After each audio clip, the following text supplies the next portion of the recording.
that. Yeah. So, in theory, nothing should go wrong. Yeah, we're good now. Alright. I'm gonna stop this and start. You know what? Fuck it. I'm gonna roll a voice memo as well. Just so we're... You know, always covered.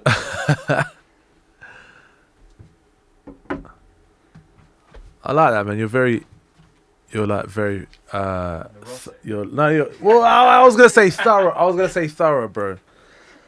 I was gonna say you're very thorough, and that's something that takes you far in life, I think.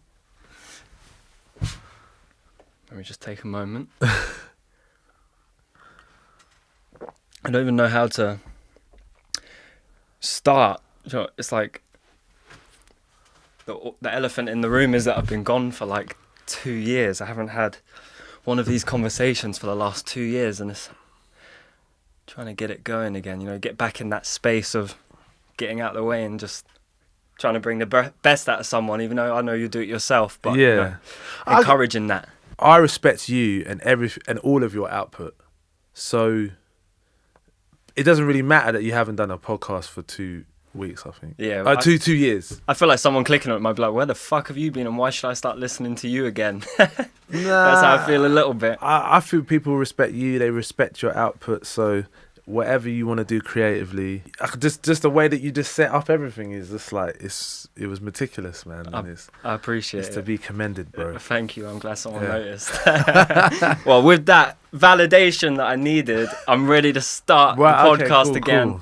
What we'll call season 2 of So You Want to Be an Artist. Yeah. And we're back. Thank you for being the first guest on the podcast of this season. I'm happy to be here. Obviously, as I said, I'm a listener, so it's great to be involved. Good. Thank you, man. Yeah. First question I pose to every single person I sit down with is, especially an artist, or someone who I respect like yourself, I want to know how you perceive the process or perceive the outcome. You know, I want to know how you perceive. And the first question is, what is art? I guess it's we have a need to like speak. I think that's just kind of it. It's to speak, and you can speak in different ways. You can speak with language. You can speak with dance. You can speak with film. You can speak with colours on a wall. You know, but it's to speak, and even like. That's why I'm so like fascinated by memes and stuff like that. Like I'm super into memes, but like it's like groups of people speaking to each other.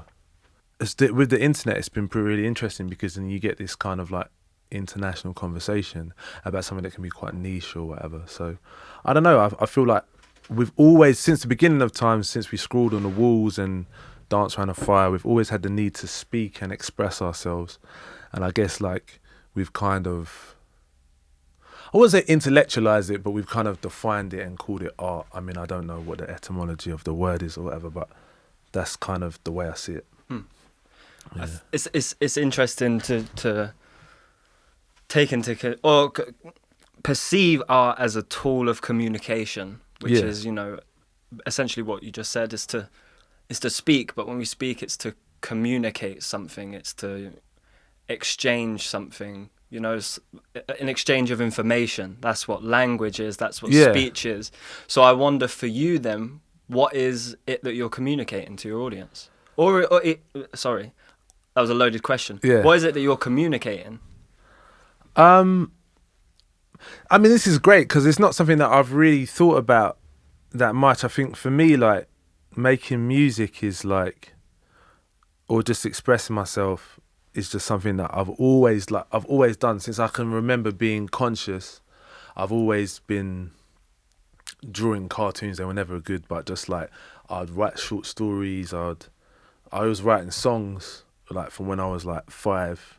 When I was in primary school, like I made up an idea for a computer game with my friend. I couldn't program, but I had the whole concept. It was like a fighting game and all this kind of stuff. So I guess I've always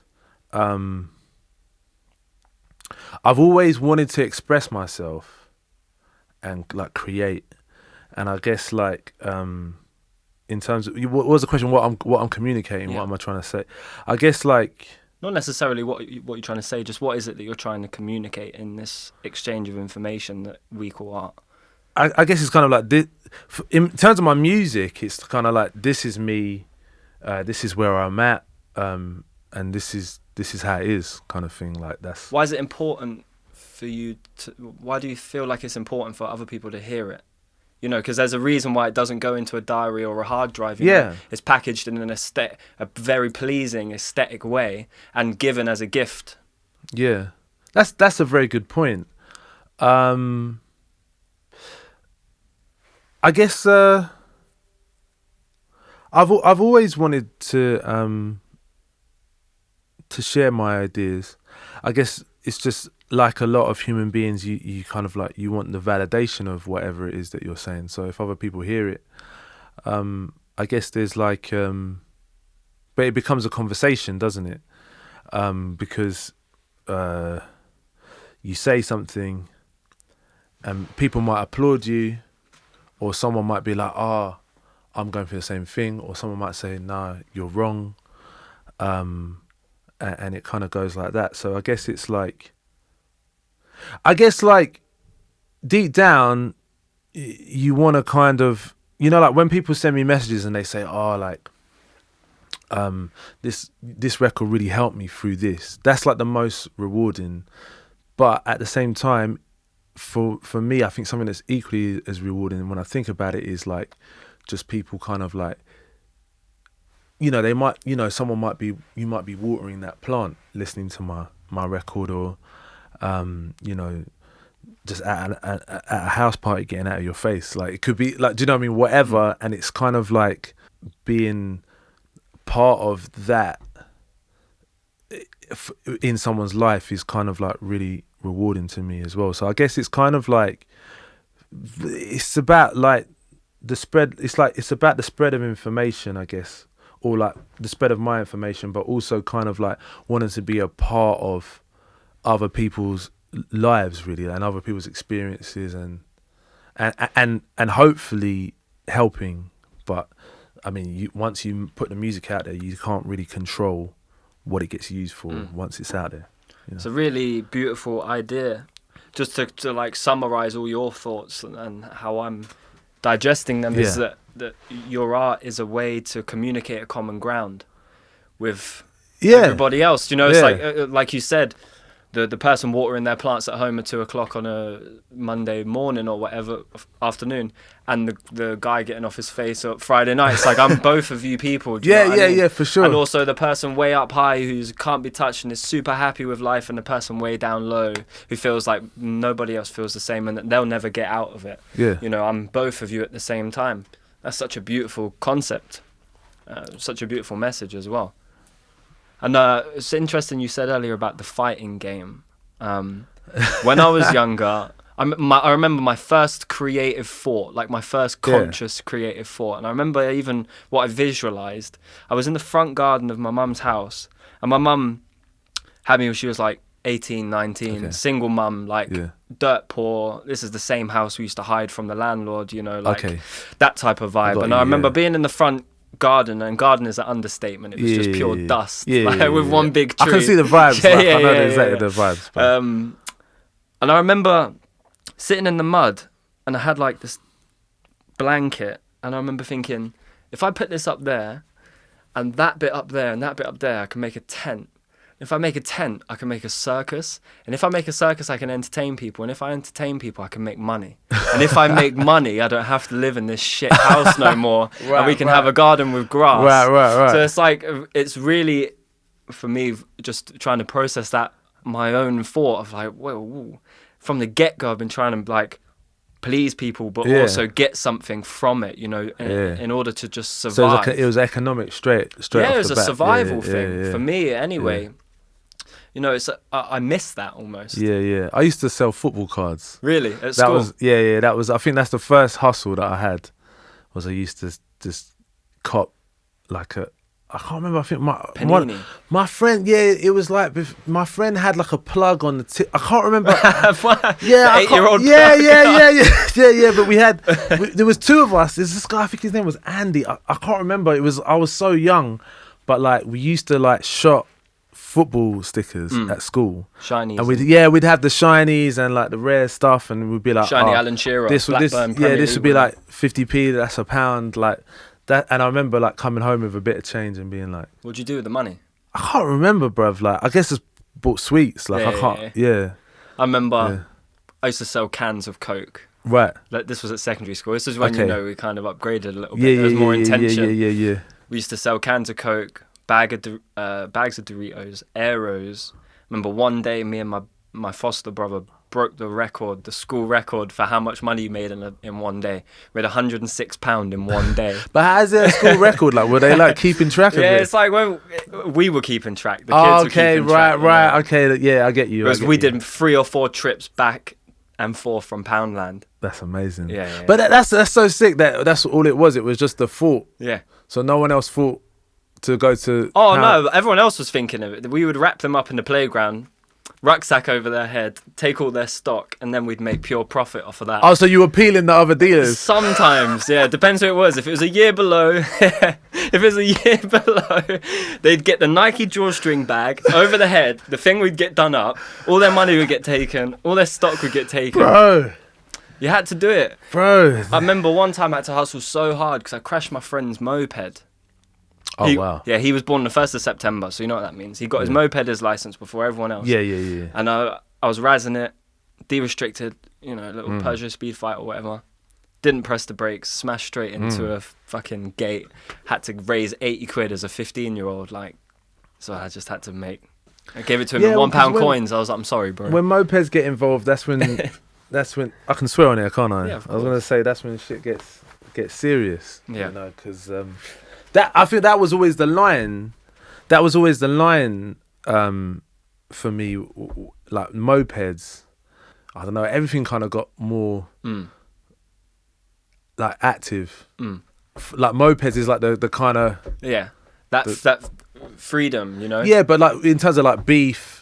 Oh, but also in terms of like girls, everything, just like mopeds was kind of like that. I never had one. Yeah, okay. But like, I just remember seeing that as the kind of the milestone. Yeah, because you can get in and out quickly. Yeah, doesn't matter where you are. But also someone's moped gets taken, or do you know what I mean? True. Yeah, I remember I sold my moped to one kid and kept a spare key, and we did some stupid stuff.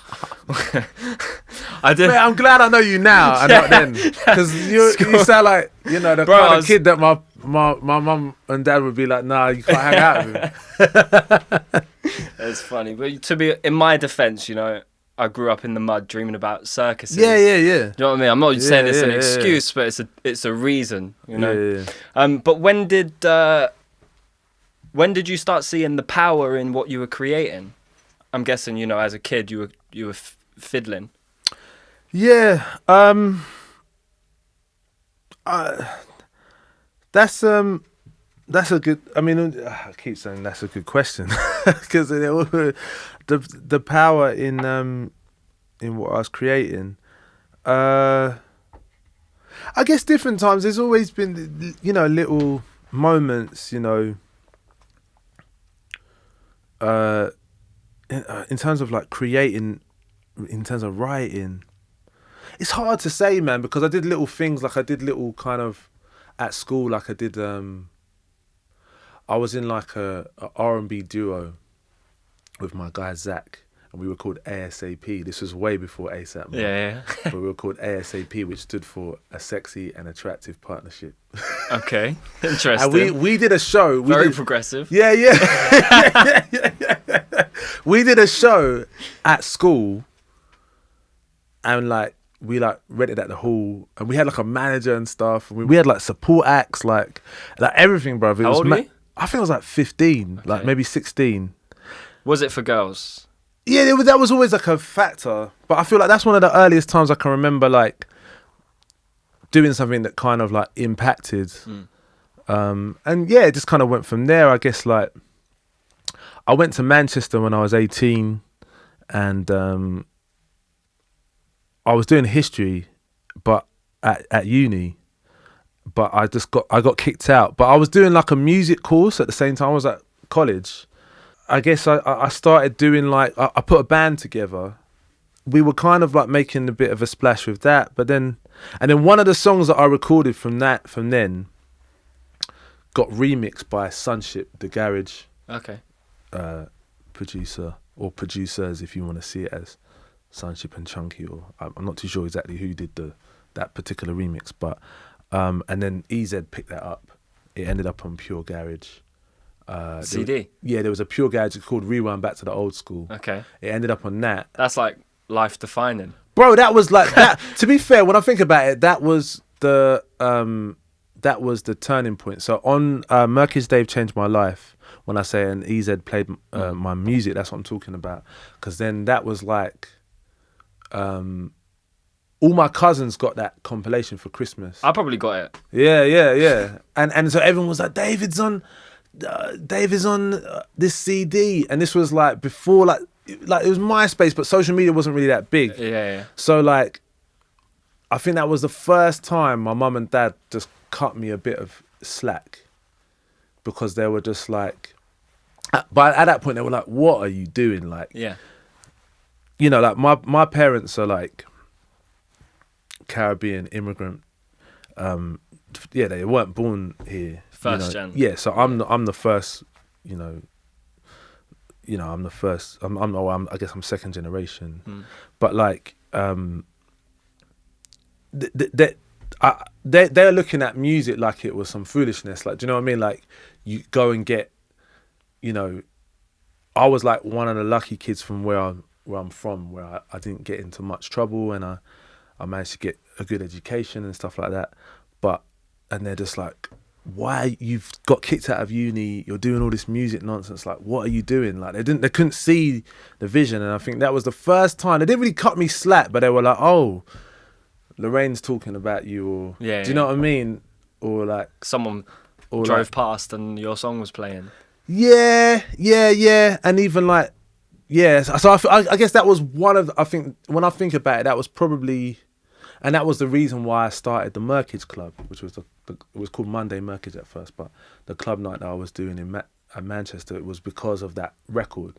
So I guess that's probably the turning point. So that's like the external turning point. Yeah. Has there been a turning point for you internally where you're like, fucking hell, I've really got something here and I need to be responsible for it, or I need to commit to it? I mean, it's been such a like kind of like a slow burn with me, and like a kind of a slow process. So that's again just like, because every question you ask me, I'm actually having to think about it and excavate my own brain. Take your time. But basically, we're in a rush. Yeah.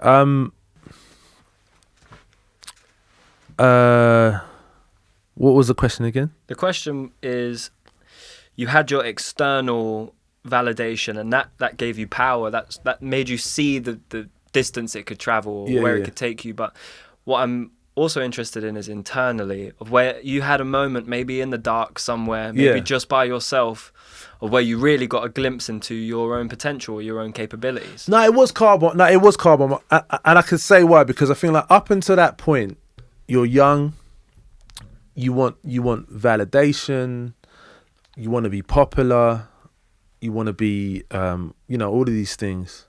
And I'd kind of like done that, because after I ran the rave, and the rave kind of turned into a band, and like we were doing all kinds of stuff, and we were like popping in Manchester, but then we were touring in France and stuff, and like I'd had a lot of that kind of experience. But then everything had kind of come to an end, and I was on my own, and I was like, okay, I've got to figure this out now. I've had this, this crazy kind of club run, festival run, and stuff, but I hadn't really, none of it meant anything. So I knew that I wanted to I was burning in me. I had to carry on making music. That was always what I wanted to do. But What was it lacking? It was lacking me connecting with myself, and that's where on Car Bomb, that is where I connected with myself. And it was an accident, really. The songs are freestyle. Even the video was the whole thing is like a freestyle, really. And I was very worried about. I remember shooting the video, and like I had some guys as like extras, like playing me from like a different time. And I remember shooting it in my lounge and thinking, these lot probably hate this record. That's what I was thinking. Like the whole time we were shooting, I was like, they probably hate this. They're gonna say they think it's all right because I'm here, but they probably hate it. That's what I was thinking the whole time. And then when we put the video out for that, it was kind of just me, I think, at that point. But the reaction that I got back, it wasn't like it did like millions of views or anything, but it was just like the kind of, you know, because I've been floating a few records out and stuff, but that record was me telling the truth. And I was really worried about putting it out because I was like, shit, like, this is kind of embarrassing. But people were just like, this is insane. Like, and everybody was like, I can't, like, everyone, you know, people are sharing it. Oh, you got to check this guy out, blah, blah, blah. You got to check this guy out. And then people are starting to DM me their like problems.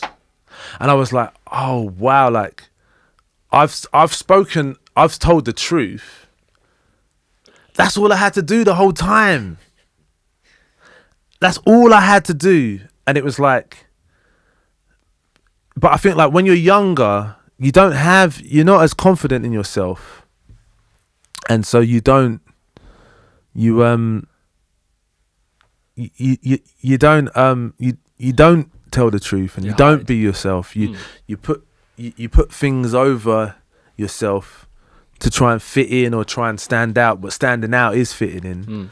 I got to a point where I was like, I guess I was backed into a corner, and this is what I came with, and I was like, okay, cool, this is what I have to do. I have to speak about my real life, my real problems, my real emotions, and I have to sing like I talk. I have to write the songs. I write the songs the way that I talk to my friends or to myself or to, you know, it's not about fitting into anything or anyone's idea of, I think it's also anyone's idea of me. Which, I mean, there's many ideas of you at this point because of all of the different versions of yourself that you've been. Yeah. You know, from pure garage CDs to Manny uni dropout running raves during a dubstep kind of breakout. Yeah, all that kind of thing. One of my favourite things about the creative process is the night you make something new. And only you've got it in your email. Yeah, okay. Only you've got it in your headphones, and only you's listening to it as you're walking home from wherever or falling asleep or whatever. And it's that feeling of being the only person in the world that knows that thing exists, and trying to imagine all of the ways it, like you said, it might affect people, all the ways it might help people, all the ways it might piss people off, all the ways it might expose you, all the ways it might humiliate you, you know. It's all of those possibilities that are just there.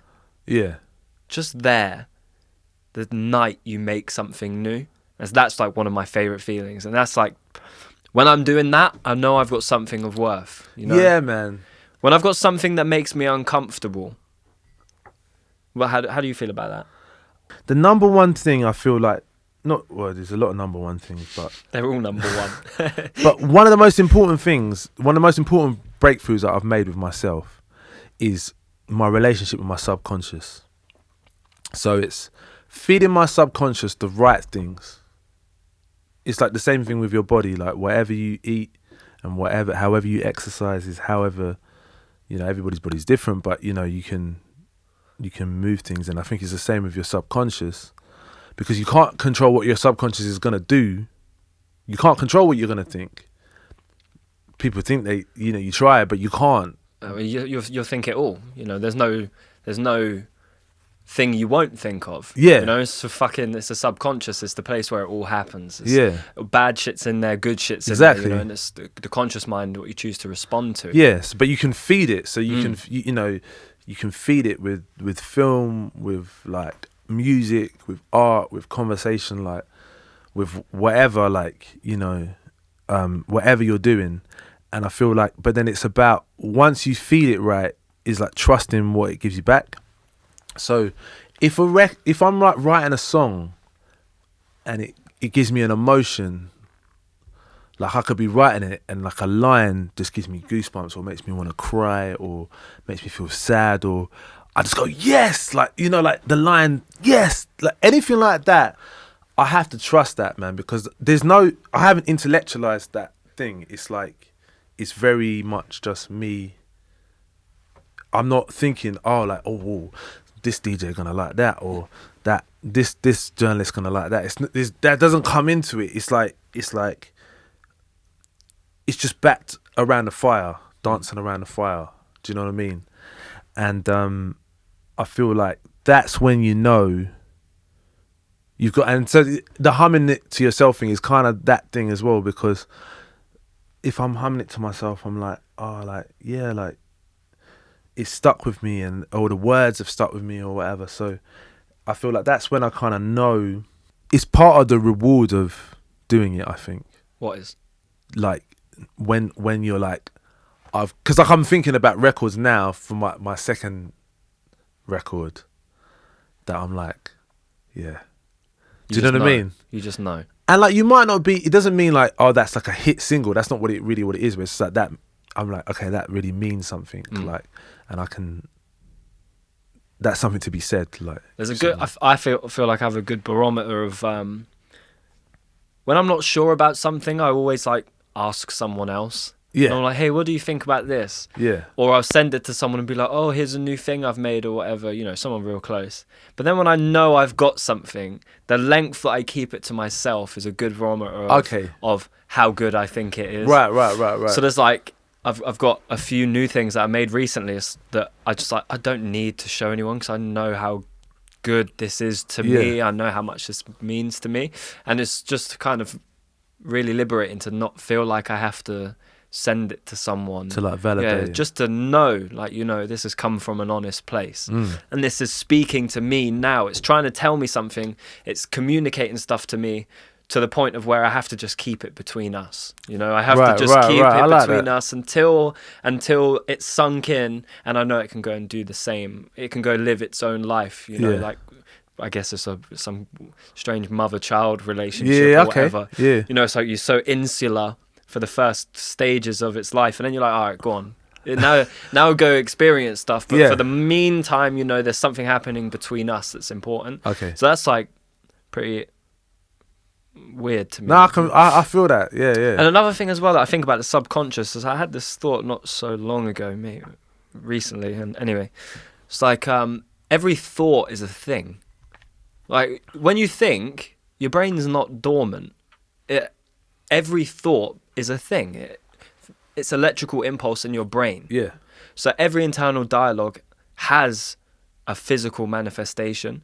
And I do believe that a positive thought will relax the body, will make you more flexible, will soften you, will make your life easier. Yeah. And I do believe that a negative thought, not necessarily the thought itself, but your reaction to it, it communicates to the brain, communicates to the body, tense up, brace for impact, brace for some kind of disaster. And I do think that shrivels you and hardens you.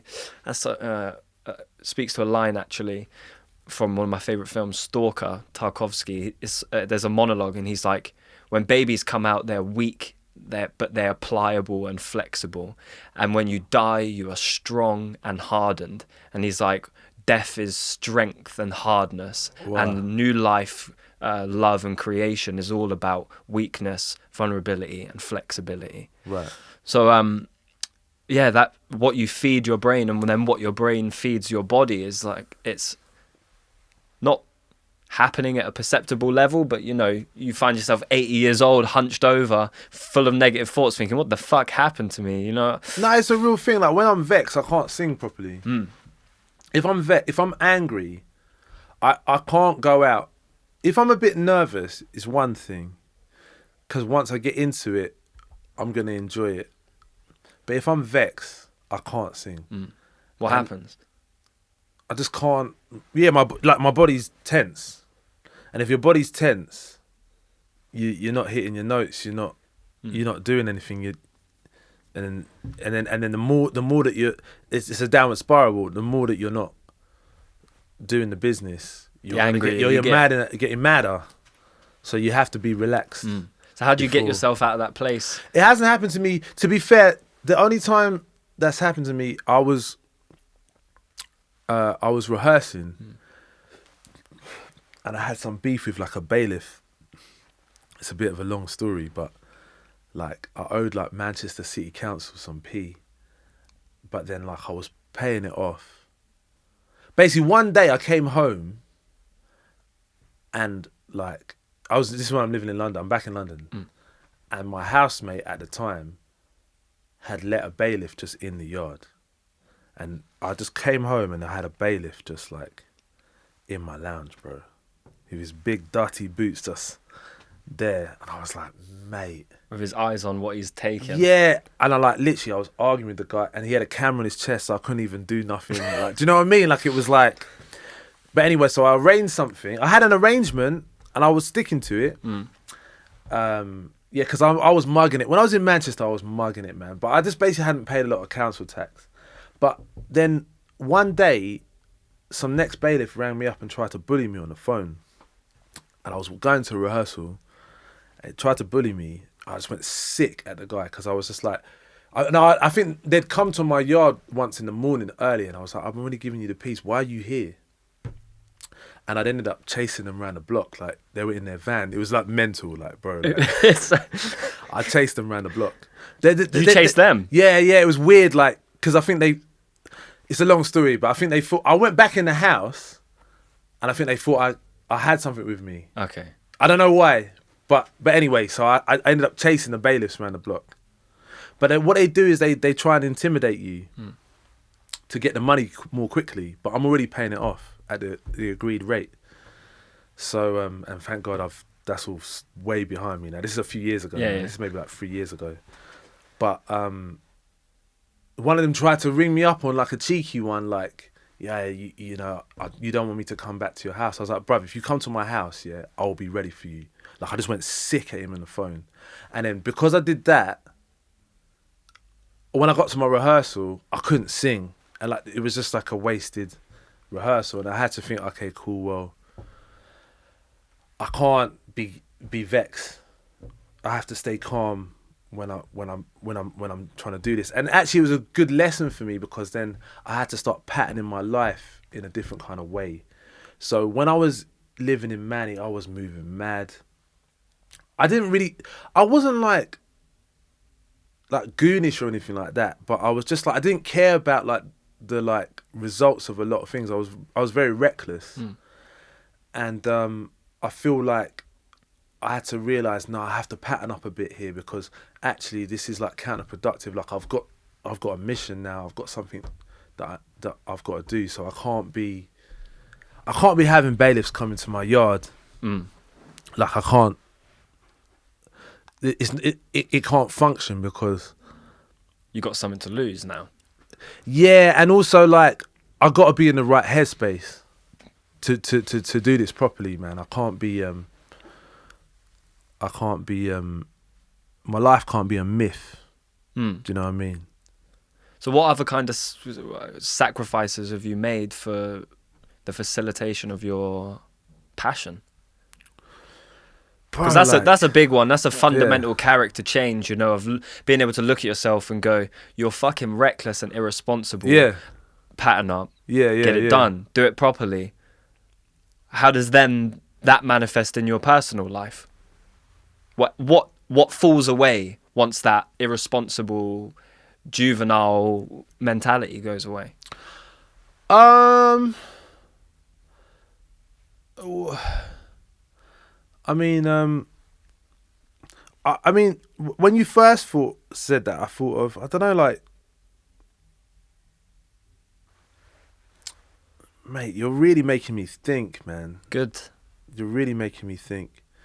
I guess, like, there's certain people that I can't have around anymore.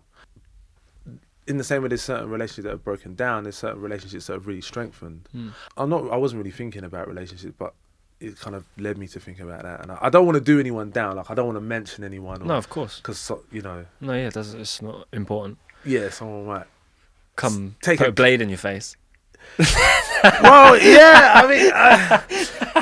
I mean, put you on my shoulders. Yeah, right. What is it? Again, what's lacking in those not relationships, but what's lacking in those interactions with people that makes you want to keep them at arm's length? And if this is, you know, if this reveals too much, then just say next, you know. But what is it that you have to kind of give up with those people? I don't know. I feel like my life was very chaotic, and I think that's all good because, like, a lot of the stuff I'm talking about in my album is detailing that kind of time. But I feel like I wasn't really seeing straight, and I was like, I was doing everything for everyone, and I was getting involved in everybody's problems, everybody's beef, and it was just chaos. Like, I don't regret any of it. Like I look back on it fondly. It was fun. There was a lot of people relying on me because I ended up getting into a position which I didn't understand. I'm just enthusiastic about doing stuff, and at the time I was like thinking, I was moving like such a communist. I was just like, I was on this whole Marxist wave, like situationist international like wave, like neo-Marxist. Like, that's how I was thinking, like, oh, we can do this, like. And then, but when I look back, it was like I wasn't really like. It was weird because I was trying to help everyone, but I was actually being quite self-centered because I wasn't really helping yourself. No, but I was just assuming that everyone was like me. I was assuming there's one type of person, and there's not like one type of person. There's loads of different. When you say like me, one type of person, do you mean like almost selfless in a sense? No, well, you just think like everyone's thinking like you're thinking. So if I do this thing for someone, on a communist, like one body, one nation type vibe. Yeah, but it doesn't work like that. Everybody's different, and also like everybody has different things that they want out of something, they want out of life. And so it was like I was spending every penny I had, every minute of the day to kind of keep, and then I had to just be like, do you know what? And like most people from those times, I'm still cool. Like, I'm still cool with, and I still have a good relationship with. But it's just like I guess like there's certain people that I just had to kind of keep at bay because, mate, this is gonna you got me in a crazy. I'm trying not to say it's something crazy. So all right, let's move on. But the new people in your life, or the people whose relationships have strengthened since your relationship with yourself has strengthened. Yeah, for sure. What do those positive relationships give you now that you maybe not appreciated or was grateful for, or cherished before? You know, because if the relationship strengthened afterwards, then that thing was always there, I'm guessing, but maybe you weren't picking up. There's also like new people that I've met as well, but it's a bit of both. But yeah, but some people that I've known for years, when I think about it, no, certain people it's like I've known for 15 years, 10 years, and then some of it's to do with location as well, where, you know, the city you're living. But I feel like I don't know, man. I feel like a lot calmer now, a lot, like I think about what I'm doing. I'm still the same person, but I do think about what I'm doing a bit more. Intention. yeah, I think like, well, if I do this, then that's gonna happen. And remember last time you did that. Do you know what I mean? It's a bit like that. Yeah. I don't keep people around me that are interested in like hype or just like dead gossip or just like bitching, or do you know what I mean? Just stuff like that. It's more like just I keep people around me that are calm and that can help me stay calm, really, and that have good intentions, because then it's easier for me to hold my good intentions, if you see what I'm saying. We spoke earlier about when the Pure Garage CD came out, Yes. and your parents, for the first time, cut you some slack. Yeah. How has your relationship evolved with them since the relationship with yourself changed? That's bro. Like, this is like therapy, bro. Like, And it's free. yeah. That's I like that. Yeah. What was I saying? My relationship with my parents. Yeah, I think it's better now than it was. Like 5 years. I mean, part of that's me moving back to London, but I think part of that is me patterning up and not being so mythical that you can't really. Like, they still know that I'm gonna be like maybe a bit of a myth, and then sometimes I just turn up at the house and sometimes I'm not there, so they know that I'm gonna be like that. But it's not like, I feel like before they just didn't even really know what was going on, or like, could I even be trusted with anything? Like, do you know what I mean? Whereas like, nah, it's not like that. And I feel like also on the other side, I think my dad softened a lot, because my dad was a very like kind of stern man when I was young, and he, age and other things, that he's kind of chilled out a bit. But then I guess also the fact that I've showed that I could turn this into a career, because I think they were just worried about me as well. Like, they were like, what are you doing? Like, I don't understand. Like, they just didn't understand anything I was doing, and I guess when I started like rolling with Mike for a bit, then they were like, okay, people have heard of him. Yeah. So you must be doing something. And I remember like one day, like, Ed Sheeran shouted me out in an interview or something, and they were like, okay, like, so this is weird, because it wasn't really that important to me, like, but they were like, oh, that, okay, like, so he's got to be, but it was like guesswork to them. Yeah, Whereas I think now they see like, okay, he's got like he's gone on tour, like, and like my mum, And people are showing up. Yeah, like my mum will stalk my social media. And then she'll be like, oh, like, there's crowds of people there and they're all singing the words. So he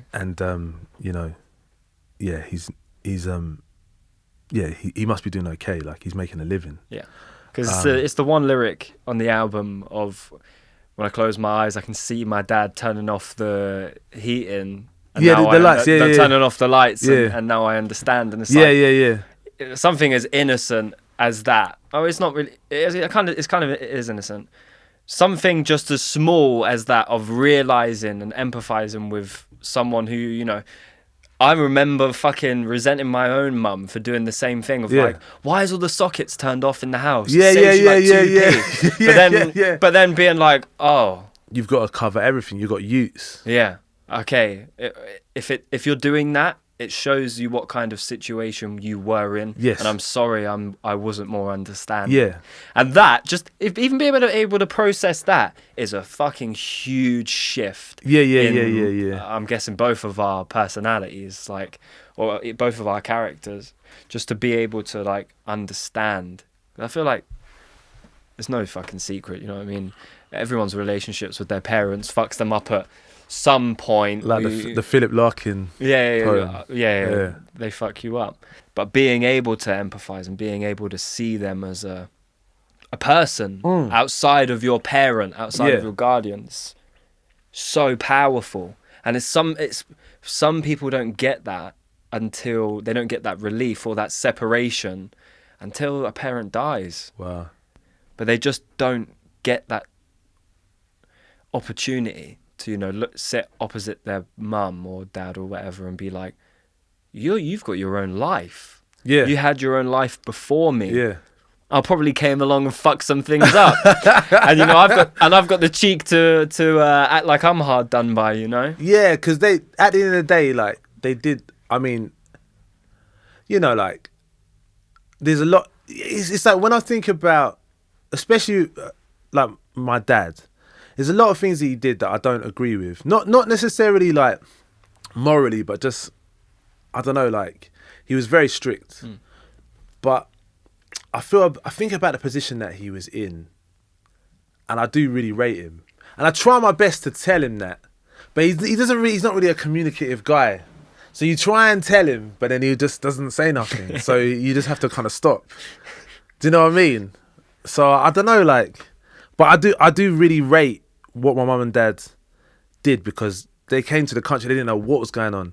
Imagine, like, living in London in the 70s, Caribbean. Like, my dad told me he grew up in Poplar, like, getting chased with bricks, all this kind of stuff, like National Front. Like, it's a different level that he was dealing with. Do you know what I mean? And also shattering the illusion that they're coming here for a better life. You know, like you come here for a better life, and then you're subjected to that. Yeah, so you're dealing with the loss of the ideal, and also the harsh reality of, like, physical violence or emotional distress. Yeah, trying to deal with all this stuff, and then you're economically, you're, like, literally at the bottom.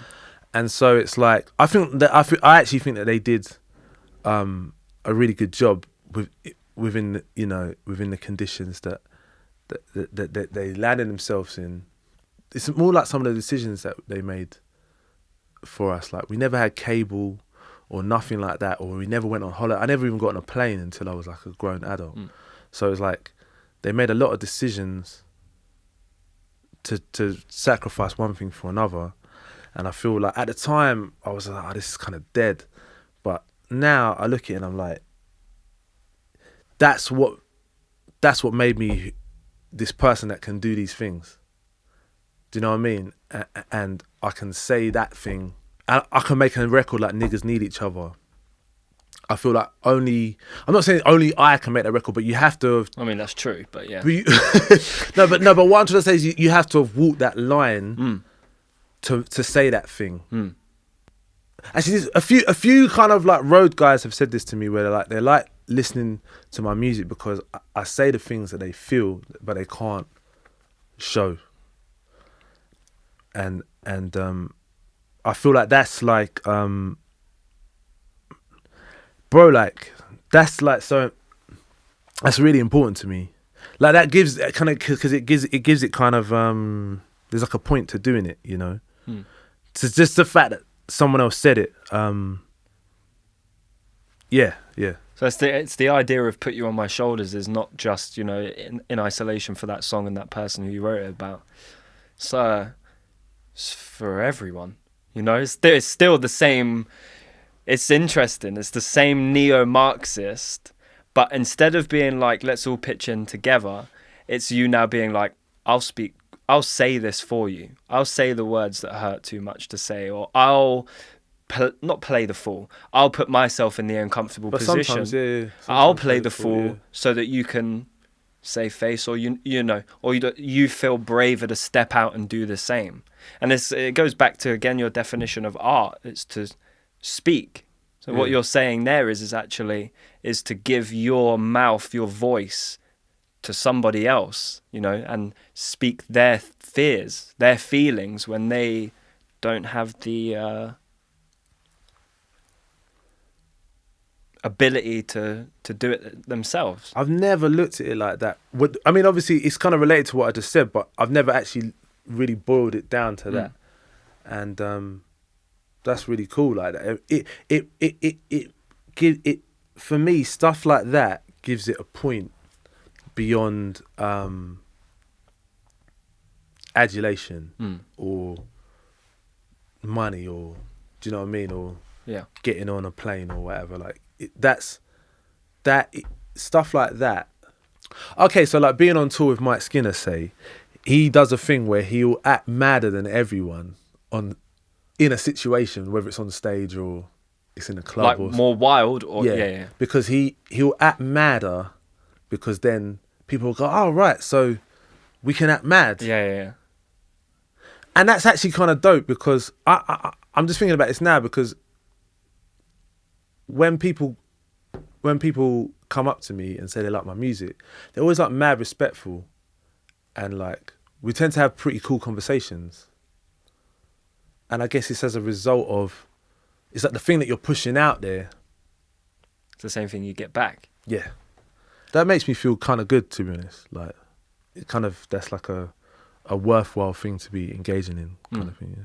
That's for someone who is creating things, bringing things into this world, to know that what you give is what you get is a very important tool. Yeah. You know, because you can't fucking, if you're wondering why you're getting shit, yeah. If you're wondering why you're getting something that's less than sincere, yeah. If you're getting something that's less than purposeful and fulfilling, the only place to look is yourself. What are you giving? What are you giving up? What are you giving out? You know, this just comes to me now, but this idea of it's not an idea, it's happening today. Extinction Rebellion.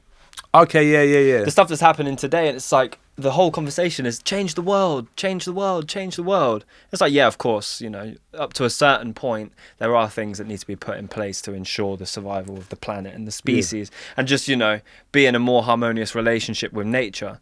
But it's like we're all like, the world is shit. We fucking make the world that we live in. You know, everybody has to take personal responsibility for the shit that they step in at the end of the day. I had this conversation on the weekend, actually, because I mean, I'm really conflicted by that kind of thing, because it's like the thing that annoys me, I think, sometimes is that this thing works in like a 6-month cycle. So it'll be Black Lives Matter, and then all you're seeing is black men getting beat up, or sometimes women getting beat up by police in America. Then like 6 months later, it'll be like Me Too, and it'll be like there's like perverts everywhere. There's like man violating, guy flapping his dick over there, and this like, that. That's what's happening for the next 6 months. Then it's like Brexit, or it's like, or now it's like the environment. And I think like all of these causes are important, but for me it's just a tough thing that it's like, if I engage with a subject, I just don't want to talk about it to be hip. Like, do you know what I mean? Like, I really want to care about it and engage. And I feel like sometimes it's tough, because then 6 months later no one's talking about it anymore. Like Grenfell, do you know what I'm saying? Like these kind of, and it's hard, because it's like there's something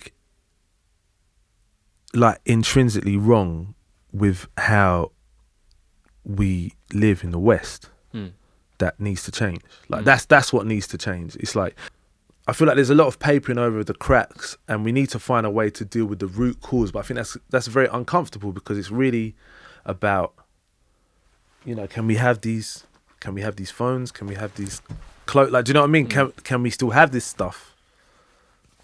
I don't know. Well, yeah, I would probably even go like a level beyond that and say, can we have these attitudes? Can we have these beliefs? Can we have these ideas around certain things? And can we have these relationships with ourselves? You know, like most people are self-destructive. We see that.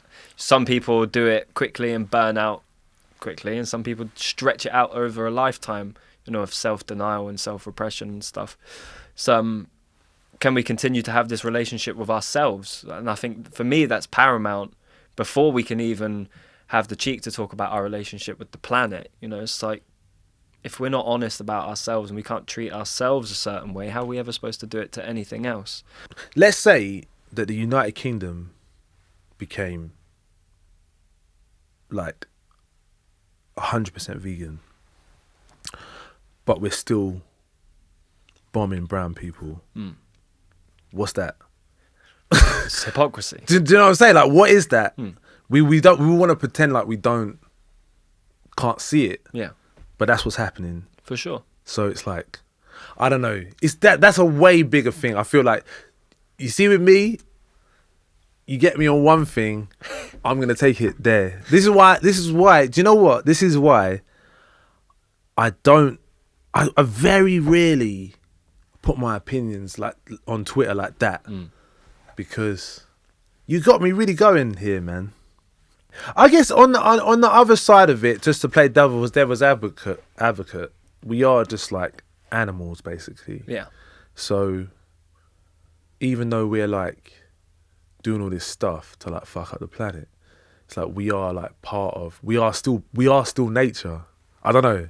No, that's something I say all the time. Yeah. So it's like, okay, like we make things that are like, is like man-made, but like if like a bird made it, like if a bird makes a nest, it's nature, innit? Yeah, it's not bird made. Like, we're just, I don't know. So I don't know. I don't know what the solution is, and I don't know. I don't even know how I ended up talking about this, but this is like having a chat at my house. Yeah, well, that's good. Yeah. This kind of like the kind of shit that we end up talking about. But I mean, like, you've made me realize some shit though. Like, just to bring it back to like what you said about like my relationship with myself.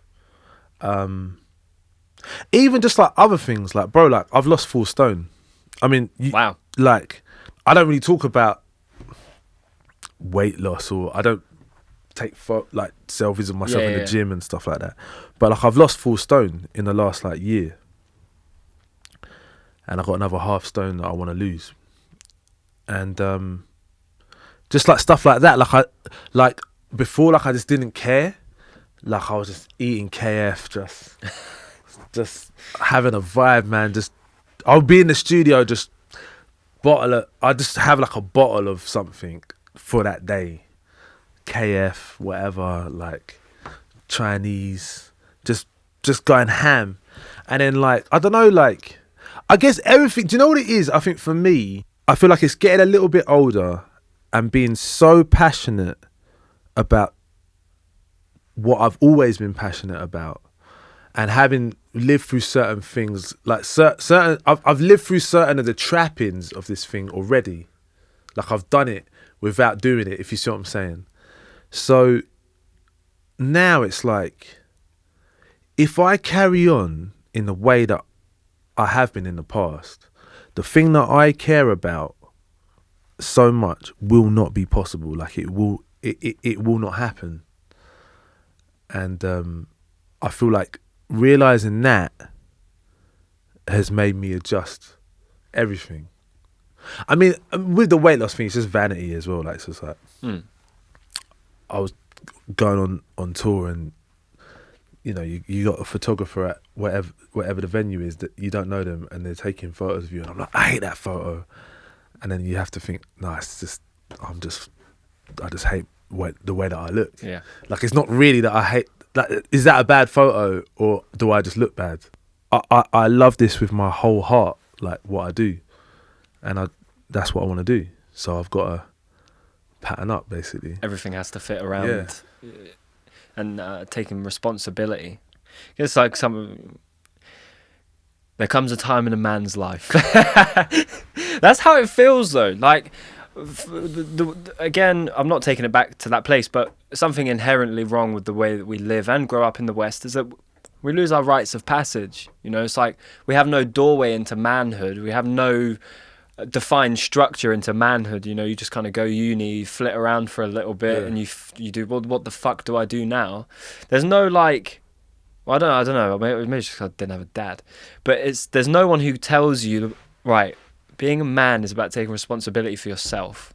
Take responsibility for your passions, your desires, your goal, and your personal meaning, the thing that keeps you going every day and gets you out of bed. No, it's such a simple thing. Maybe you know, was very slow to develop that. But taking responsibility for myself and what I wanted to do, and then also kind of using that knowledge of myself to help take responsibility for the people around me, and just be like, stop being a fucking child. You know, commit and be responsible. No, it's the same thing for me. Like I feel like it's a slow process. It's not something you turn 18 and then, or you turn 21 and then bang, big man. It's not really like that. It's more like, I'm not an atheist, but I don't subscribe to a organised religion. But I've started in the last couple of years giving a bit of credit to Christian upbringing, even though it could be any upbringing. It could be any religion, but mine was Christian. But the only reason, because I hated church, but I guess there's things that they put in religion. Some of it was fuckeries and some of it was useful. So like the turn the other cheek thing, or like the kind of, I don't know, there's a lot of things that they teach in the Bible, like don't be jealous of what someone else has, or just stuff like that. And it's like, at the time I just hated church, man, because I had to go twice a Sunday and we had to proper respect the Sabbath. It was like couldn't do nothing. Yeah. Just eat food, read the Bible, okay, go bed. That was it. Couldn't do anything secular. So it's pretty intense on a Sunday. And cheap as well, which is good. Yeah, true. They just made it all up. I'm like, what? Sabbath? Never heard of it, bro. That's you just amazing. had a day with the lights off, the candles on. literally. I never thought about it like that. But I'm starting to see, I think I resented church for a long time. I'm not like one of these people who doesn't see any good in organised religion. Well, it's not, or a use for it. I feel like some people just blindly, but then at the same time, like, you know, like I see this in my wider family and stuff like that. People just blindly follow something, and I've never been like that. But I'm starting to see some of the value of just certain little things that I got taught that have actually set, you know, stood me in good stead in like situations that are totally not to do with that. Do you know what I mean? No, I feel you. I hear you, and I wouldn't subscribe to a religion. Yeah. I think at the foundation they're all true. You know, like Okay. there is something special about life. There is. It doesn't, not just human life, all existence. There's something.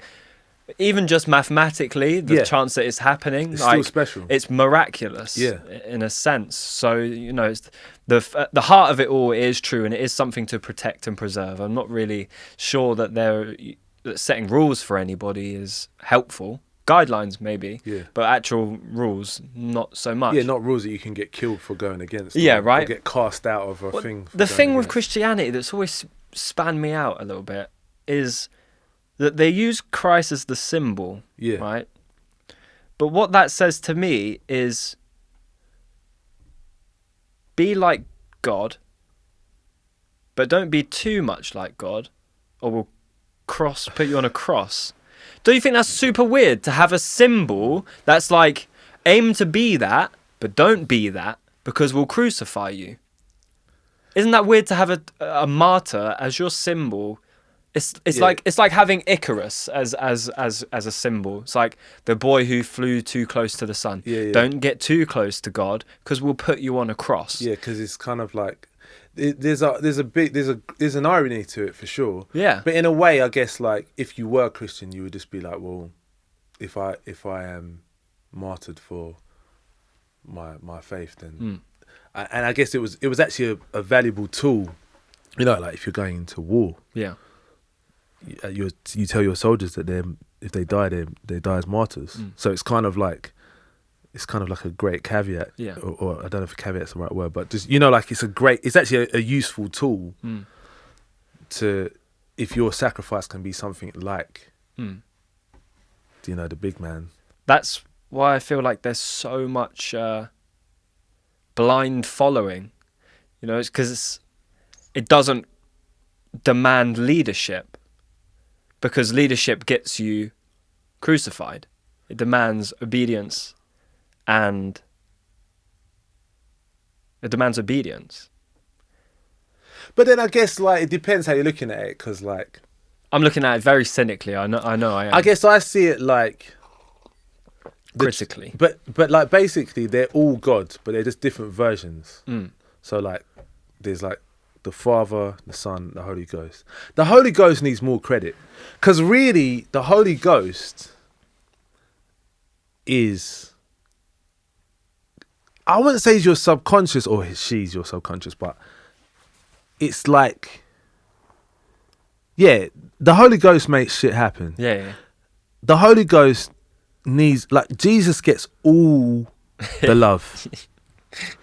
And God is like, Well, he doesn't care because he's untouchable. yeah, it's like, you know, Birdman and Lil Wayne or something. Yeah, it's yeah. like, so God and or like, or we Drake, Lil Wayne and Drake or whatever. Do you know what I mean? The OG and the younger one. Whereas the Holy Spirit doesn't really get enough credit, but really the Holy Spirit gets it popping. Like nothing can happen without the Holy Spirit, bro. Yeah, I feel you. And I feel like, obviously, like I say, like I'm not I don't go to church, I don't do any of that stuff. But like when I'm writing, I'll get into these trances and then suddenly like an idea just comes into my head. Like Keep Up the Bad Work. I mean I was crazy high. But that's a trance. Yeah. You're in some kind of state of surrender. And you're like plugged into it, even scientifically, you're just like, I don't know, like you're in a way where everything just lines up differently. Yeah. And the chorus for that song came into my head. And I sang it. And everyone in the room was like, wow, like we got to, but it's just like, I couldn't have, whether you want to call that spiritual connection or you might want to call that, I don't know what you want to call that. You might want to call that your subconscious bouncing something that you felt back at you or that you've seen back at you. Or it could just be like a lottery. You know, the numbers are going and then suddenly bang, lucky combination. Perfect hook. But yeah, like that encapsulates you as a person. Yeah, yeah. But I didn't work for that. And I feel like, so there was some kind of, that's it.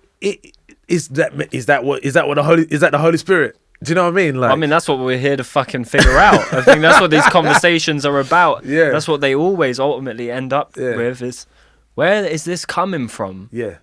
Where, what? There's no question. Yeah. Do you know what I mean? Because it's, I don't know, because there's no answer. So I guess there can't be a question, but it keeps happening. So what the fuck do we do apart from do it? I don't know, man. This is another reason why I took so long off the podcast. Okay. You get here, and where do you go? You go back into the world, you know. You go back into the studio, and you try to summon it again. Yeah. And to create. Yeah, to create and to circling back to the original point of this whole thing, to communicate it to somebody else. You know, someone comes up and has a conversation with you and is like, oh man, this idea, that idea, or whatever, that really spoke to me. It's like, I can't. It wasn't me speaking. I'll relay the message. Yeah. You know, but to try and empower that person to do the same, to just allow what needs to come out. I don't know, man. That's been one of the most rewarding things. Like a girl from up north. I think she might only be like 20 or something, but she like I think she told me that. I don't know how I know that, but she sent me some paintings that she'd done based on my tunes. Yeah, and I was blown away by blown away by the stuff, man. And it was like there was so much detail in the work that was based on the lyrics.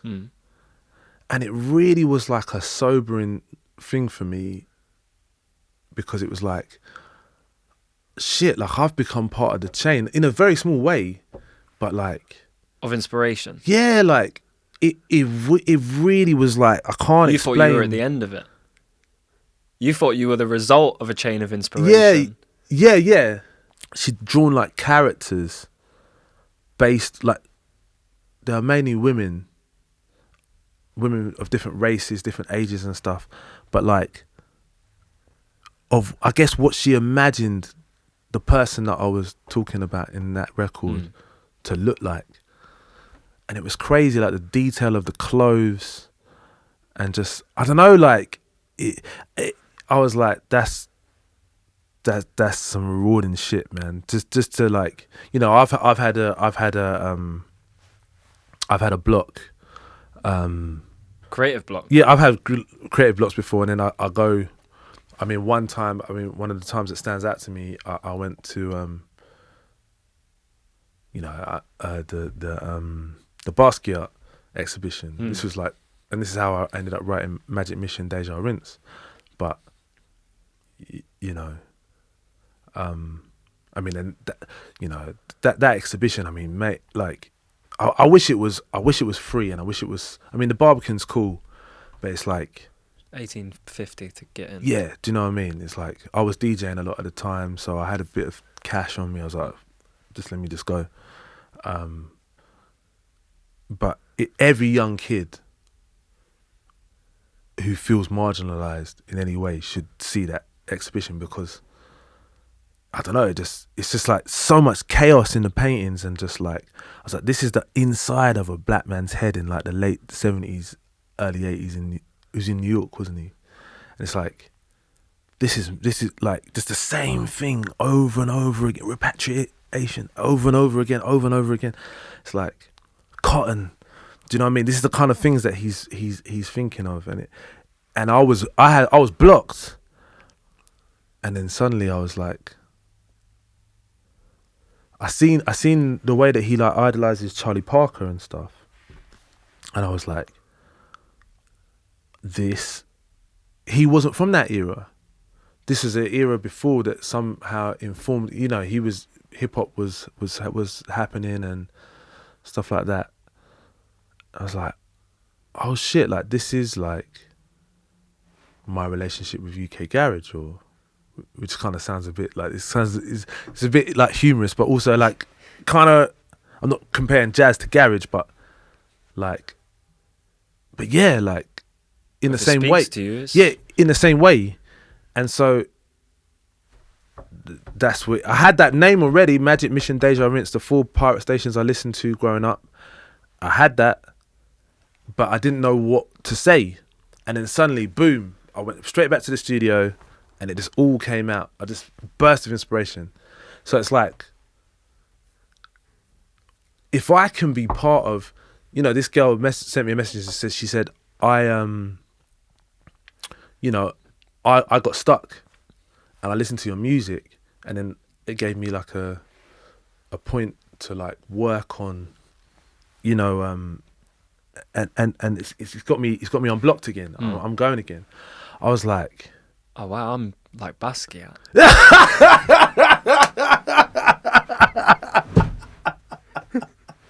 Bro, allow me.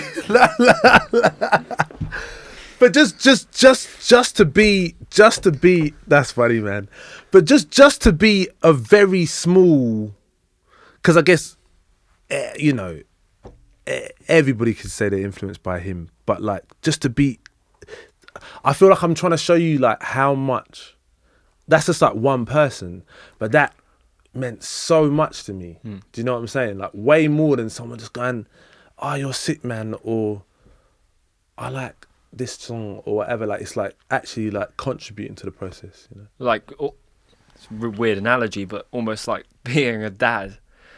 Just like you and this other person have interacted. Yeah. She's been inspired by you, and then she's brought this thing into life. Yeah. Which is the same thing that's happened with all of your influences before, you know? It's like all of your work is just children of all of your influences, you know? And that's, again, is a crazy thing to imagine. And I think it's such a powerful thing to want to continue, you know? Like, I want to empower others to empower themselves to bring something to life. Yeah, it makes me want to do more. Like that 100% makes me want to like Because then it's like, okay, like this is worth doing it. It's because there's another thing for me is like, if you want to just talk about music for a moment. That'd be nice, wouldn't it? No, but like when I say music, I mean like the British music scene. I spent a lot of time DJing in London when I came back, and when I was young, going out was in like certain places was really dangerous. And it didn't feel like that at all. It felt super exciting, but like super creative. There's like loads of, not just black, but I guess I'm black, so I just kind of look at things. I kind of pay attention to black people probably a bit too much, but like the young black creative kids that they might be hood adjacent, that they might, but they're not like, these are not like, not what gets painted in a lot of the art that comes out of. So even like in those parties, the British songs that get played are the bang bang songs, everyone loves that. I love the violent records, the sexy records, the violent records. When it's about something that really happened, people are even more gassed. But it's like, and I feel like that has a place. But then what happens is, because people are, you got these creative people, they want to express themselves. You get young black kids pretending to be more hood than they are to get through the gate. And I think that's like, I'm not blaming them, but I think it's kind of dead, because it's just like, you've got like, if you're hood, then that's your story, innit? But if you're not really that hood, like you've got some hood cousins or whatever, you tell your story, innit? Don't just tell the hood story. Yeah. I've taken a long time kind of going around this, but what I'm trying to say is, I want to kind of, in the short time that I do have, encourage expression from the inner city that is not just dipping and chinging and do you know what I'm saying? It's like that's cool, but like, I know that because people are coming to me and saying, I wish I could say that. So if you wish you could say that and I'm saying it, then you can say it, innit? You could have been one of those kids. Like you said, you could have done that. But what separates you from the person who comes up to you and says, I want to do that, I wish I could do that? What made you do it? I think I'm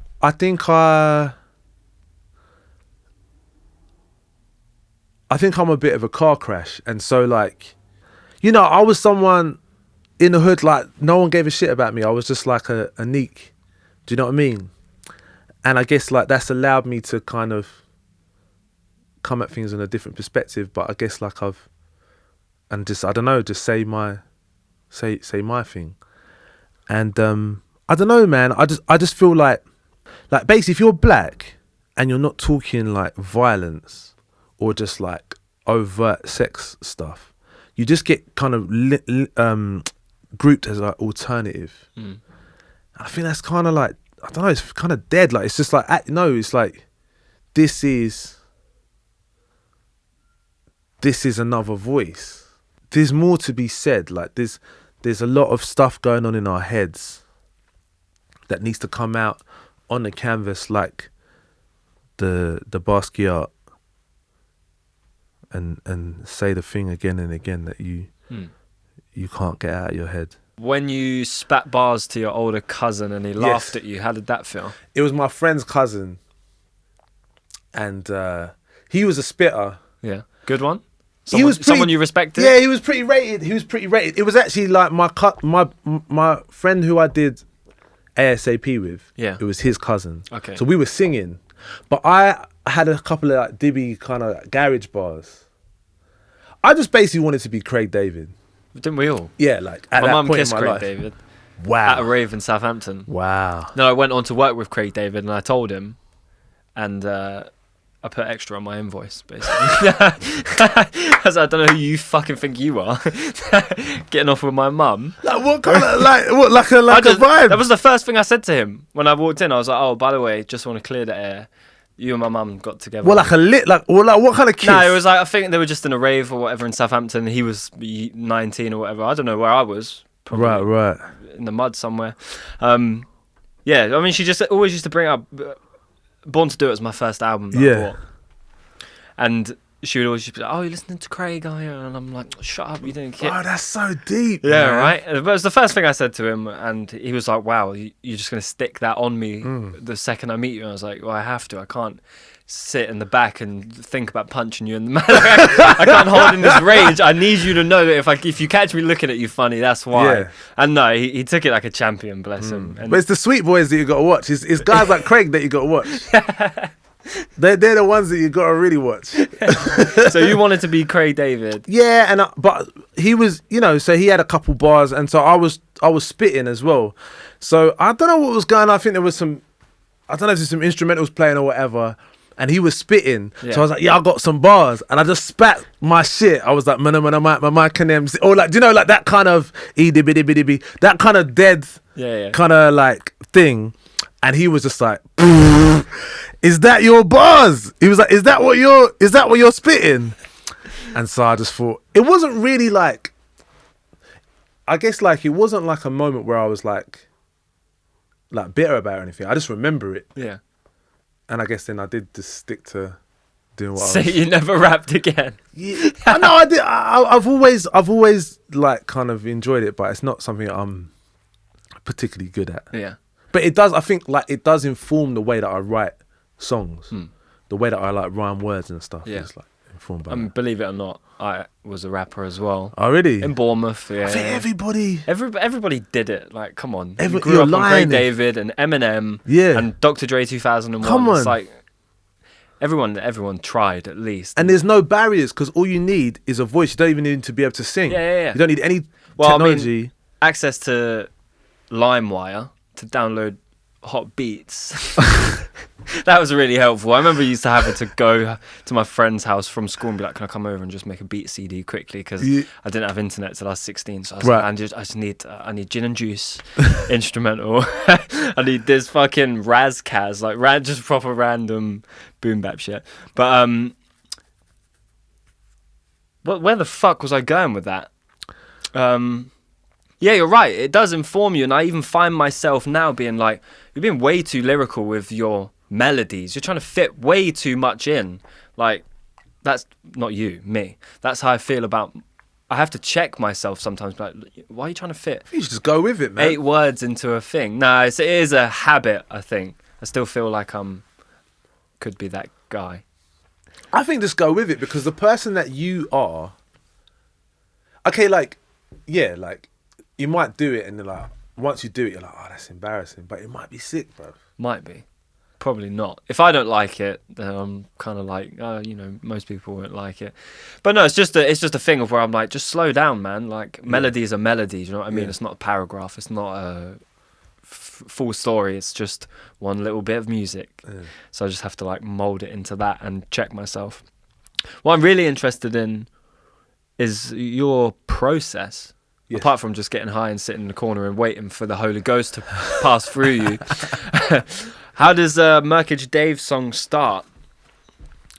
A lot of the time, I get ideas when I'm just walking around on the toilet, like just whatever, doing the washing up. Like ideas come to me out of the blue.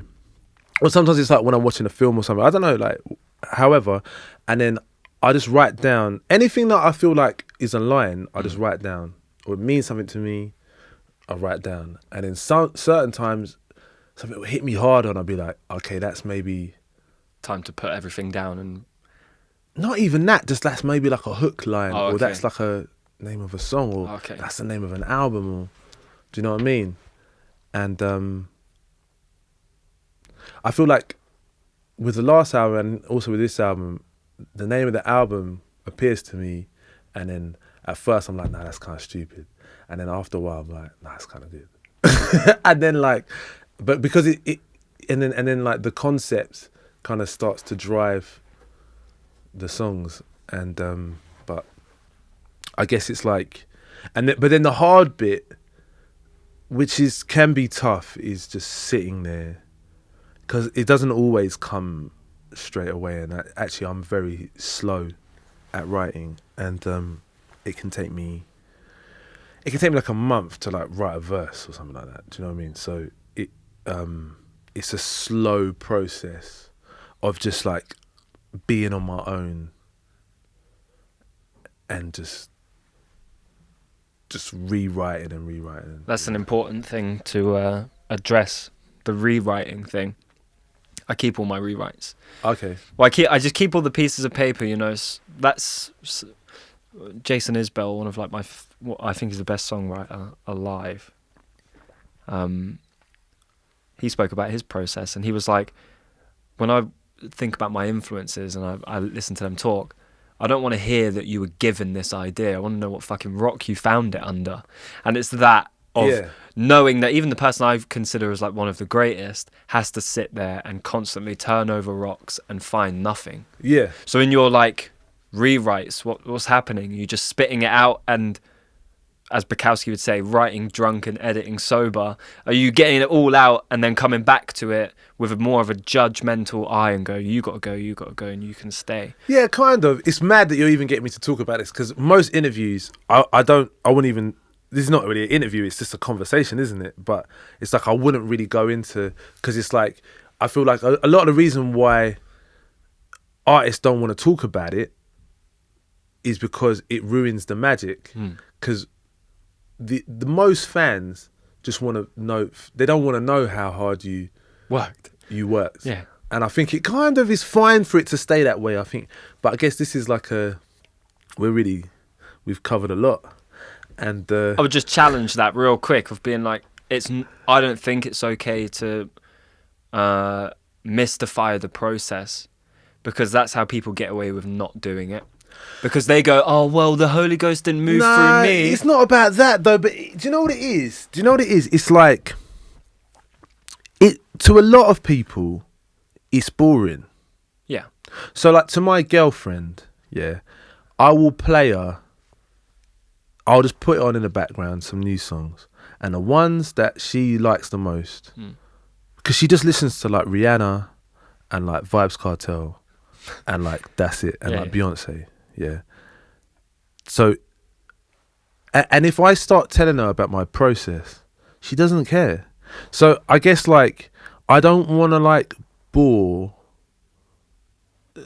like the listeners, because I don't know if they care or not. Well, I mean, but I think like with this, the name of the podcast and even just the way, just obviously the way that I know you and respect you, I know that this is the place to talk about this kind of stuff. I wouldn't just pretend on here. If someone's here and it's 2 hours into the podcast, I'm pretty sure they want to hear about how you chisel away at a song. yeah. That's what they're like, well, finally, you can actually talk about some fucking process that we can use now. Talk about ideas and shit. What the hell? God and religion and fucking... I love this guy, man. This is my guy, man. Like, no, do you know what I have? It's like on I just write on my laptop. So I put all my ideas on a sheet in my phone. I'll transfer it to my laptop, and then I'll start. So I'll have all the ideas on a sheet, but then it might be like, of that sheet, I might have like, I don't know, like 8. There might be 8 lines on that sheet that like are like, okay, for this tune. But then I'll just go mad and just try and like write down as much stuff as I can. And then, and then I guess I'll start another sheet and then try and like get it right. And then I'll start another sheet. I always think I'm going to do one sheet, and then I will do like 4 or 5 sheets, maybe 6 sheets per song. But then every time I'm trying to like, and then like it'll get to a point where I've exhausted my brain, so I'll stop. And sometimes I'm high, sometimes I'm sober. I do it. I don't really have like a way. When maybe like 3-4 years ago, I was always high, whereas now, I get into the trance anyway, just from because my brain knows it's like you're looking at the screen, there's lyrics on the screen, trance time. Like, do you know what I mean? And so sometimes I'm high, sometimes I'm not. But like, I guess my brain will get exhausted at one point. I'll take a break, then the next day, and I always record. I don't really demo stuff. I just record it on voice note. Mm-hmm. And if it sounds good on voice note, then it's probably a good song. Yeah. So that's how I do it. Yeah. But I guess it's just different for everyone, isn't it? Like, everybody has their different way of doing it. It's an important thing for people to understand, I think. I feel like I said that a lot in this podcast. It's an important thing for people to understand that there might be 8 sheets of lyrics for a verse. There might there might be 1 sheet of lyrics for a line. Yeah. You know, and it's almost you can almost I do anyway. You can almost consider it a failure, you know, when you put down a whole sheet of paper and you're like, what the fuck am I doing? But then a line comes, or in there when you revisit it, you're like, oh wow, I was tripping that day. That's a fucking line right there. Yeah. It's not a failure to edit. It's not a failure to chisel away, you know, like for to analogize it, it's almost like sculpting. Yeah. You collect up your materials and you have to chisel away, which means you have to put, first of all, on the page, fucking 100 words if you have to, 200 words, one sheet, one whole like story of unfiltered thoughts, you know, and then chisel away the best parts out of them. Some people might sit down and think, all right, well, I've got to get this line now. I need it and I can't move on until I've got it. That's what blocks you. Mm-hmm. A lot of the time. It depends how your brain works, but for a lot of people, that's the thing that can block you. I think one of the most important things for me was realising that it's not an academic process. I guess like I was brought up on like that kind of like immigrant attitude of like hard work equals success. And I guess that works at school and stuff like that. But I feel like there's 2 areas where I feel like in life, you still have to be consistent and work hard to be consistent. But actually the process of it, I feel like in creativity and in love is it's different, isn't it? It's like, well, that's the way I see it anyway. It's like just because you've sat there for a week and you've come out with 2 lines, you're not a failure. You might have sat there for 2 minutes and written a whole song. Like I've been speaking to my youngest brother. He said that there was a beat that he makes. He could do anything, but like he does make beats, and he made a beat in like 5 minutes, and he was like, yeah, it's not really that technical, and I made it in 5 minutes, so I don't respect it. I'm like, bro, like that doesn't matter. Like that, he's thinking about it like, it's like that doesn't matter. Like, does it bang? Does it bang? Do you like it? Like, do you like to make it makes you feel? And I feel like it's like that with music, and I think with like, I don't know why. I guess that with love as well. That you can't just like shoehorn your way into the situation. You can't just tick the box. I feel like, you know, in a lot of jobs, we have that culture. We have like box ticking culture. We had it at school, and you have it in the jobs that you have. And even like when I'm dealing with like stuff outside, you know, like music industry stuff, or like, you know, I don't know, whatever, like anything outside of the creative process, you come across it that, oh well, I've done this, this, and this, so I've done my job. Yeah. And I feel like in like creativity, it doesn't work like that. You can't just say, oh, I've done this and this, so it's a good song. Yeah. Or I haven't done this and this, so it's a shit song. Yeah. It doesn't. So are you saying that in relationships, you can't just like do things and that be enough? You can't just. Is that what you're saying? Yeah, I don't know. I feel like I've got. I mean, it's true, because you have to put love into it. Like, let's say in a relationship, oh well, I kissed you on the forehead and I cleaned up in the lounge and I said you look nice. How am I a bad boyfriend? Why are you leaving me? Like, yeah, but you didn't do it with love. You didn't mean it. You didn't do it how with does it passion. feel? Yeah. How does it feel? It's like, I feel like, especially, I don't know if it's been exasperated by the kind of like the Tinder thing. I don't know. I've never been. I'm not on Tinder yet. but basically, I feel like you can't. This is my opinion. Yeah, you can't treat a relationship like your career. You can't be like, okay, well, I've been working in this role for this long, so now I need a raise. Or now, in a job, that's the perfect, now I need more responsibility. Now I need to be managing people. Now I need to do. It's like, you can't just be like, well, I've done this for 6 months, so now we need to go on holiday, and now we need to move in. And these things happen. If you feel it, it happens, innit? I don't know, like, I feel it's a little bit different, but I feel like, just from my experience of life, those are the two areas where you can't apply like raw academic thought to, and you have to, and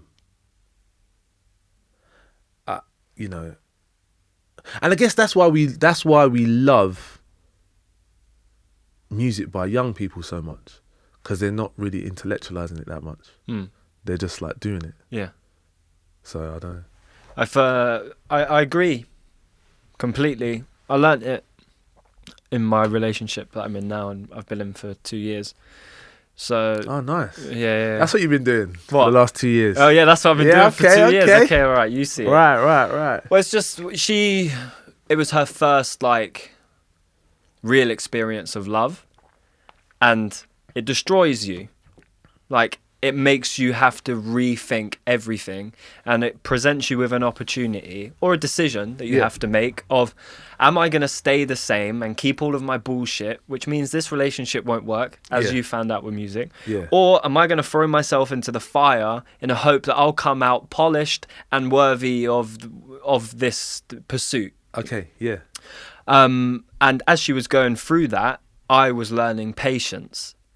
I was learning how to, first of all, guide someone through it, or help someone guide themselves through it, but also just be there and be supportive without necessarily actively doing anything. But then it got to a point after a couple of months where it was difficult. I'm not going to lie.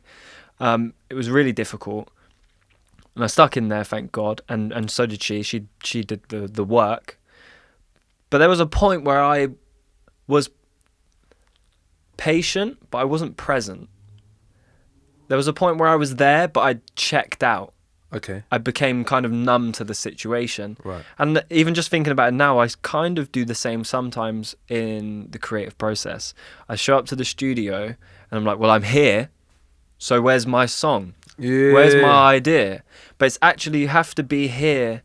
You have to tick the boxes and do all of those things, because they are important, but tick them with some kind of presence, with some kind of spirit, with some kind of attention, and intention and purpose. Yeah, for sure. And then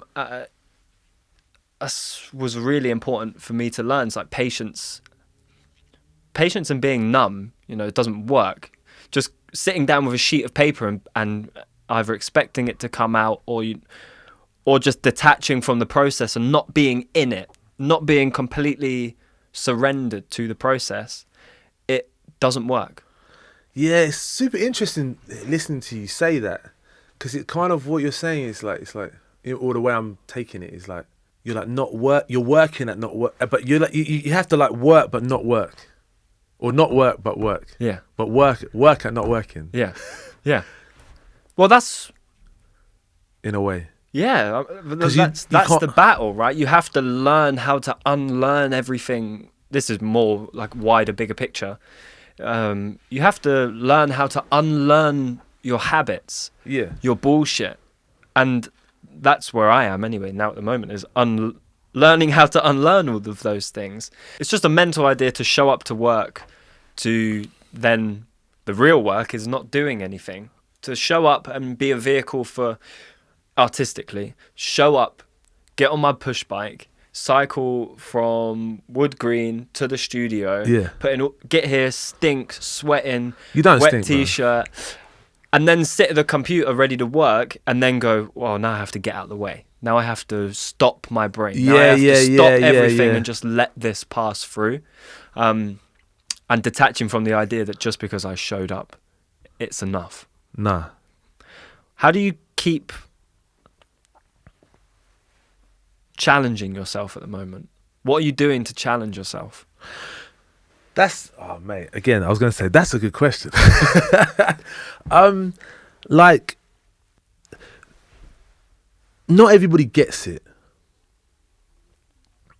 and so I feel like every time I knock a wall down or I get into the next room, by it you mean you? Yeah, because of the things that I talk about and the way that I look and the way that I express myself and the things that maybe some of the things that I've done in the past, I always hit these little walls. And much as it can be frustrating, I find it quite motivating. So what's the challenge there? I come across people who, they might just see like the bald head and the beard, and they might be like, yes, I know who you are. You're the mad black man. Do you know what I mean? And it's like, or you're a joker because like you did a podcast once with Mike Skinner, so you're the funny man or whatever. And it's like, you kind of, it can be frustrating, but actually that's the challenge. It's like, you just stay still and you don't let it wind you up, and you just keep creating. I mean, I'll summarize your point. Is that how you challenge yourself these days is to not let yourself get annoyed by people who don't understand what you're trying to do. Yeah. So is it that big of a problem for you? I think when it's not related to what you're doing, then no. But when it's like, it could be someone at a radio station. Okay. Not playing a song. It could be a booker. Okay. It could be someone at a venue. It could be, do you know what I'm saying? Like, yeah. And they just they haven't even listened to the music a lot of the time. But yeah, I kind of like, I think someone who perpetually puts himself in like, I don't do this, but I feel like Kanye, from him being the producer rapper, he's kept himself frustrated. He's probably just trying to put himself back into that space. There's something to be said for feeling frustrated about certain situations, which I feel like every creative person probably is frustrated in some kind of way. Yeah. And it's like slowly disproving or like rejecting the thing that you don't like, and creating your way out of. So like my album is a good example of that, of like where I was before and after that album. Now I can tour the UK, I can play shows and people turn up and they sing the words. So so the frustration was being that person who you were and not being who you wanted to be? Well, before I was like DJing. I'd running parties. I was always making music, but I was doing the podcast thing, raves, DJing, and it was like, I'd try and put a song out, and it'd be like, DJ Murkage Dave tries his hand at music or whatever, and that could be a bit. And I'm not saying you shouldn't do more than one thing, because I feel like I love DJing, and like next year I want to do a bit more DJing. But I think it was like,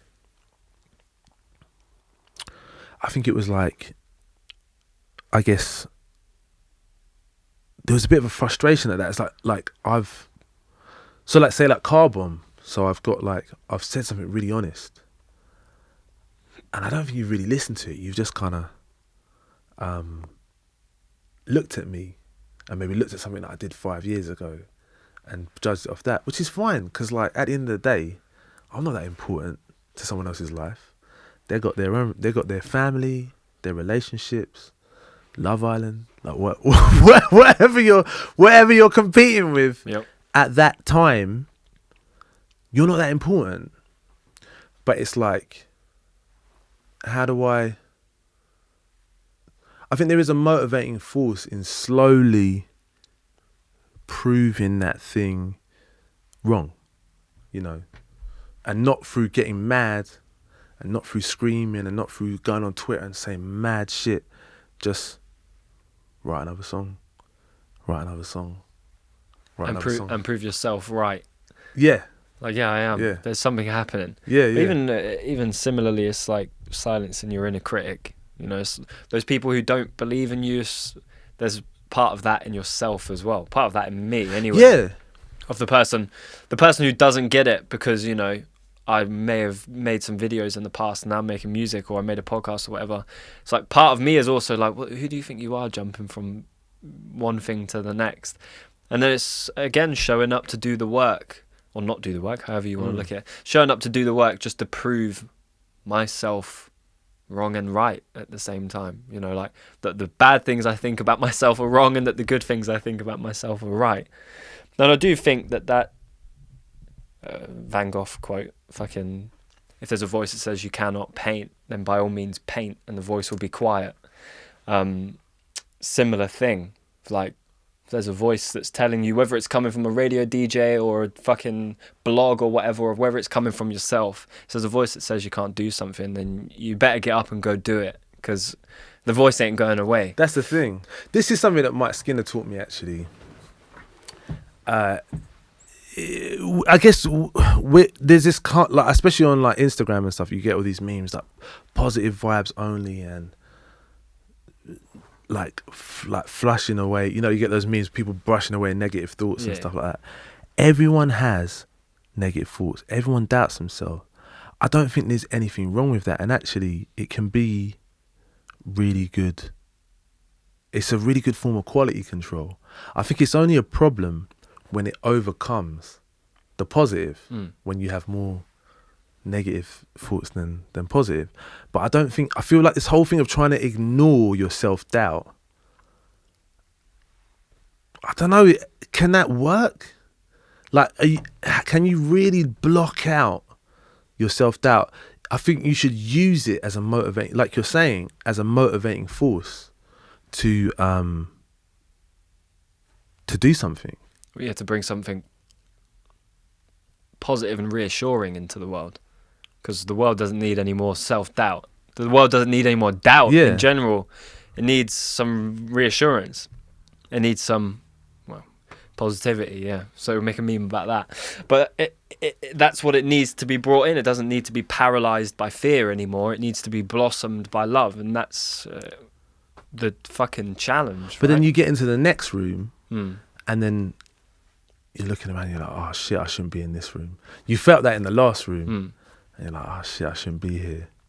And then you've kind of got to maybe work out why you should be in the room. This whole journey that you've had up until this point. Yeah. What do you feel like it's been leading you towards?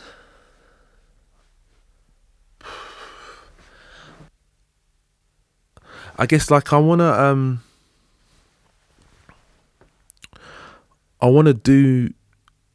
to keep doing what I'm doing, and I want to find ways to kind of reach more people, but not at the cost of my happiness or how I feel about myself. When you think about the last album, I mean, the fact that you've enlisted all of your favourite artists and friends or whatever for the special edition. Yeah. The fact that they believe in you as much as you believe in them. All of the shit that happened before getting up to this point. What has been the biggest thing that you've learned, or an important thing that you've learned that you're going to take into the next project and the next things you create? I think it's like, it's weird. It's like, you know, you mentioned before, like getting out of your own way. So it's kind of like, it's kind of a bit of like kind of getting out of your own way, but then getting out of your own way of yourself, like believing in yourself, believing it, understanding that the way that you are, not your idea of looking cool to people, but actually how you are.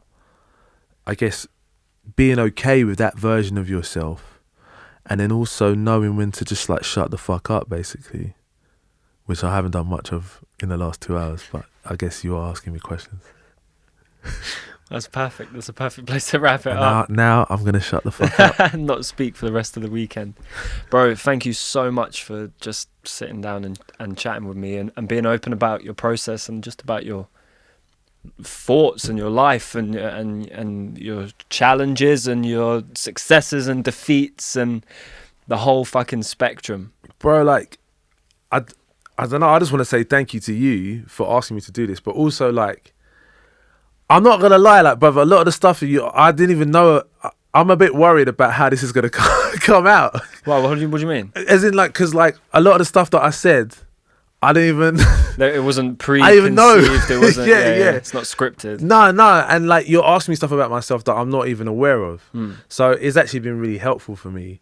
And if some people find it interesting, then that's even great. If the people that listen to you, and you know, people that want to hear this about me, if they find it helpful, even better. It's been amazing for me to listen to, man, and this keeping the thread of inspiration going. Yeah, man, like Kane. Appreciate it, man. Thank you so much. Cool. All good? Hell yeah, brother. All right.